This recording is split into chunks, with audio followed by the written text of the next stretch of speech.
আজকে দেখেন মিথ্যা মামলা শুরু হয়ে গেছে, মিথ্যা মামলা শুরু হয়ে গেছে।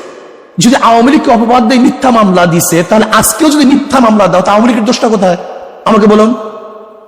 আওয়ামী লীগ কি করছে? চাঁদাবাজি করছে। আজকেও যদি চাঁদাবাজি করি, তা আওয়ামী লীগের দোষটা কোথায়? আওয়ামী লীগ জুলুম করছে, অত্যাচার করছে। আজকেও যদি জুলুম অত্যাচার করি, তা আওয়ামী লীগের দোষটা কোথায়? আমি চাই না কোন আওয়ামী লীগ করার কারণে কাউকে জ্বালিয়ে দেওয়া হোক, কারোর অফিসকে ভেঙ্গে চুরে তছনছ করা হোক, আওয়ামী লীগ করার কারণে তার মিল ইন্ডাস্ট্রিজকে জ্বালিয়ে দেওয়া হোক। এইটা আমি চাই না।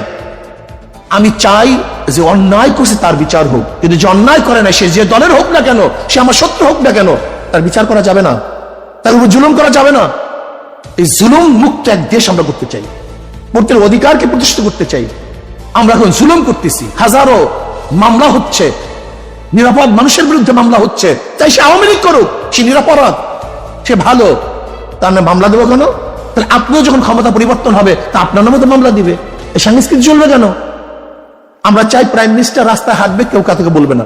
বিশ্বাস করেন, যখন সেফটি আইন করছে সেই পরিবারের জন্য, তখন আমি বলছি এদেশের জনগণ অসেফটি, তারা নিরাপদ না। যদি তারা নির্বোধ হতো, তাহলে শেখ পরিবারের জন্য সেফটি আইন করার প্রয়োজন হইতো না। যেহেতু তারা জুলুম করবে, অত্যাচার করবে, এর জন্য শেখ পরিবারের জন্য সেফটি আইন করা হয়েছে।